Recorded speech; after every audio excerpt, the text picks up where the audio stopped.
मी सध्या परभणी शहरातील जिल्हा सामान्य रुग्णालयामध्ये आहे.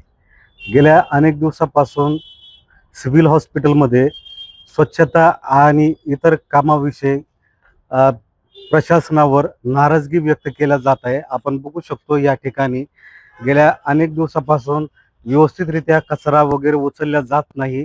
याकडे मात्र सरकारी दवाखान्याचे प्रशासन विभागाचे दुर्लक्ष आहे. पण आपण पाहतोय की या व्यतिरिक्त अनेक समस्यांनी ग्रसलेलं हे सरकारी हॉस्पिटल आहे.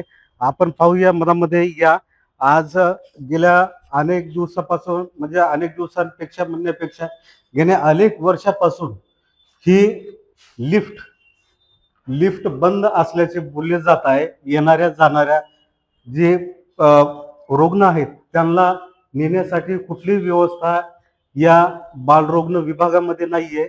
त्यामुळे या ठिकाणी आपण पाहतोय की पूर्ण ही खराब झालेली आहे आणि गंजलेली आहे आणि ही सर्व बटणं पूर्ण खराब झाल्यामुळे गेल्या अनेक वर्षापासून ही लिफ्ट कोरोना काळापासून बंद असल्याचे बोलले जात आहे. पण याकडे मात्र वैद्यकीय अधिकारी व प्रशासनाचे दुर्लक्ष असल्यामुळे गेल्या अनेक दिवसापासून ही लिफ्ट बंद असून नागरिकांना व रुग्णांना याचा त्रास सहन करावा लागत आहे. याकडे सरकारी दवाखाना प्रशासन किंवा CS हे लक्ष कधी देणार याकडे सगळ्यांचं लक्ष लागलेलं आहे.